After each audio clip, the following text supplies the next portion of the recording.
ఈ సమీకరణలు మారుతున్న తరుణంలో కొత్త మొహాలు రంగప్రవేశం చేస్తున్నాయి. పాత తరం నాయకులకు మార్కెట్ విలువ పడిపోతున్న పరిస్థితుల్లో కొత్త తరం నేతల్ని తెరపైకి తెస్తున్నారు.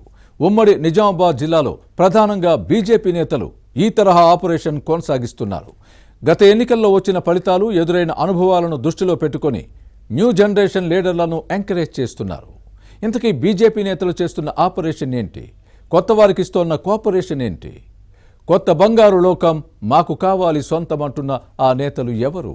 ఏ నియోజకవర్గం?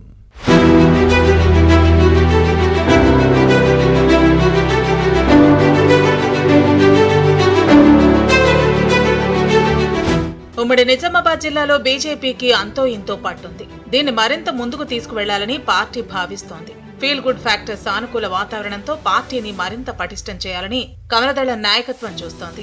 ఉమ్మడి నిజామాబాద్ జిల్లాలో ఉన్న 9 అసెంబ్లీ నియోజకవర్గాల్లో 3 స్థానాల నుంచి బీజేపీ ఎమ్మెల్యేలు ప్రాతినిధ్యం వహిస్తున్నారు.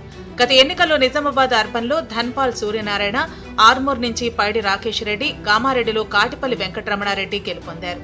తెలంగాణలో 8 మంది బీజేపీ ఎమ్మెల్యేలు గెలిస్తే వారిలో 3 ఉమ్మడి నిజామాబాద్ జిల్లా వారు. దీంతో అందరి దృష్టి ఇటువైపు మళ్లింది. రాబోయే రోజుల్లో పార్టీకి సానుకూల వాతావరణం ఉంటుందని, సరైన అభ్యర్థిని బరిలోకి దింపితే ఫలితాలు మరింత మెరుగ్గా ఉంటాయని ముఖ్య నేతలు భావిస్తున్నారు. ఈ క్రమంలోనే కొత్త మొహాలను రంగంలోకి దింపుతున్నారు.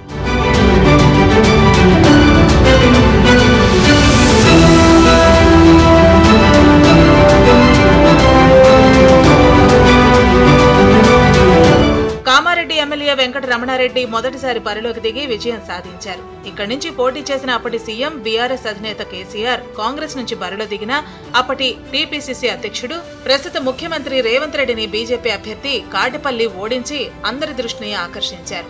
ఆర్మూర్ ఎమ్మెల్యే పైడి రాకేష్ రెడ్డి కూడా ఫస్ట్ టైం ఎమ్మెల్యేనే. ఈ క్రమంలోనే 2028 ఎన్నికల్లో కొత్త ప్రయోగాలు చేయాలని బీజేపీ భావిస్తోంది. ప్రస్తుతం బాన్సువాడ నియోజకవర్గంలో ఎన్ఆర్ఐ కోనేరు శశాంక్ రాజకీయ అరంగేట్రం చేశారు. బీజేపీ జెండాతో జనం ముందుకొచ్చారు. గతంలో కాషాయ పార్టీకి కనీసం అభ్యర్థులు కూడా దొరకని దుస్థితి ఉండేది. కానీ ఇప్పుడు టికెట్ కోసం పోటీ పడే పరిస్థితి ఏర్పడింది.